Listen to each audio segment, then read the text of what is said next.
আমার প্রিয় ছাত্রছাত্রীরা, আজকে আমি তোমাদের ক্লাস 6-এর পরিবেশ ও বিজ্ঞান বইয়ের দ্বিতীয় অধ্যায় আমাদের চারপাশে ঘটনাসমূহ অধ্যায় থেকে কিছু গুরুত্বপূর্ণ প্রশ্ন ও উত্তর নিয়ে আলোচনা করব। এই সমস্ত প্রশ্ন উত্তরগুলি তোমাদের প্রথম পরীক্ষার জন্য খুব গুরুত্বপূর্ণ। তো তোমরা চাইলে এই প্রশ্ন উত্তরগুলি খাতায় লিখে রাখতে পারো। তো তোমরা যদি আমার এই চ্যানেলে নতুন হও তো অবশ্যই আমার এই চ্যানেলটিকে সাবস্ক্রাইব করবে এবং ভিডিওটি ভালো লাগলে লাইক করবে, কমেন্ট করবে এবং বন্ধুদের মধ্যে শেয়ার করবে। তো ভিডিওটি শুরু করা যাক। তো এখানে প্রথমে এমসিকিউ প্রশ্ন ও উত্তর। তো এখানে 1 নাম্বার প্রশ্নটি হচ্ছে, বরফে থেকে জলে পরিবর্তন এই ঘটনাটি হলো উভমুখী, একমুখী, ত্রিমুখী না কোনোটি নয়? তো এখানে উত্তর হবে উভমুখী। এরপর 2 নাম্বার প্রশ্ন, সমুদ্রের ঢেউ নিচের মধ্যে কোন ধরনের ঘটনা? পর্যাবৃত্ত, অপর্যাবৃত্ত, একমুখী ঘটনা না কোনোটি নয়? তো এখানে উত্তর হবে পর্যাবৃত্ত। এরপর 3 নাম্বার প্রশ্ন, ইউরিয়া হলো একটি খাদ্যবস্তু, কীটনাশক, জৈব পদার্থ না রাসায়নিক সার? তো এখানে উত্তর হবে রাসায়নিক সার। এরপর 4 নাম্বার প্রশ্ন, কার্বালিন হলো একটি কীটনাশক, খাদ্যবস্তু, রাসায়নিক সার না কোনোটি নয়? তো এখানে উত্তর হবে কীটনাশক। এরপর 5 নাম্বার প্রশ্ন, শুঁয়োপোকা থেকে প্রজাতি হওয়া একটি দ্রুত ঘটনা, মন্থর ঘটনা, অপর্যাবৃত্ত ঘটনা না কোনোটি নয়? তো এখানে উত্তর হবে মন্থর ঘটনা। এরপর 6 নাম্বার প্রশ্ন, কীটনাশকের কাজ ড্যাশ করার জন্য কীটনাশক স্প্রে করা হয়? তো এখানে উত্তর হবে দ্রুত করার জন্য স্প্রে করা হয়। এরপর 7 নাম্বার প্রশ্ন, লোহায় মরিচা পড়ার ঘটনাটি হলো একটি ভৌত পরিবর্তন, রাসায়নিক পরিবর্তন, অপর্যাবৃত্ত না পর্যাবৃত্ত? তো এখানে উত্তর হবে রাসায়নিক পরিবর্তন। এরপর 8 নাম্বার প্রশ্ন, বন্ধ পাত্রে ন্যাপথ্যালিন বাষ্প হয়ে যায়, এটি একটি ভৌত পরিবর্তন, রাসায়নিক পরিবর্তন, পর্যাবৃত্ত প্রক্রিয়া না কোনোটি নয়? তো এখানে উত্তর হবে ভৌত পরিবর্তন। এরপর 9 নাম্বার প্রশ্ন, শিশির জমে কোন সময়? শীতকালে, গরমকালে, বর্ষাকালে না গ্রীষ্মকালে? তো এখানে উত্তর হবে শীতকালে। এরপরে 10 নাম্বার প্রশ্ন, জলে ড্যাশ এর উপস্থিতির জন্য মানুষের হাতে পায়ে কালো ছোপ পড়ে? তো এখানে উত্তর হবে ক্লোরিন। এরপর 11 নাম্বার প্রশ্ন, মুরগির ডিম ফুটে বাচ্চা হওয়া কোন ধরনের ঘটনা? পর্যাবৃত্ত, অপর্যাবৃত্ত, অনভিপ্রেত না অভিপ্রেত? তো এখানে উত্তর হবে অভিপ্রেত। এরপর 12 নাম্বার প্রশ্ন, জল বসন্ত দেখা যায় কোন সময়ে? শীতকালে, বসন্তকালে, গ্রীষ্মকালে না বর্ষাকালে?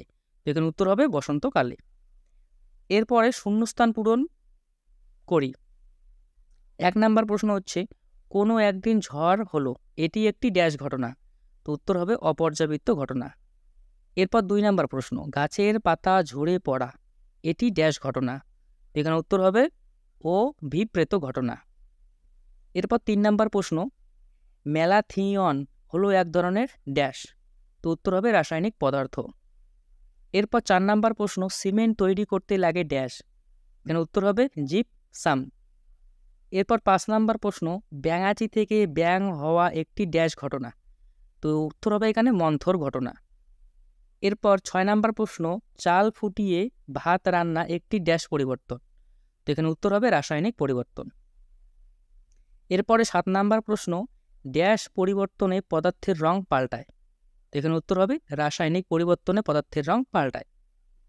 এরপর 8 নাম্বার প্রশ্ন, পানীয় জলে ড্যাশ ট্যাবলেট মিশিয়ে কিছুক্ষণ রেখে দিলে জীবাণু মরে যায়? তো এখানে উত্তর হবে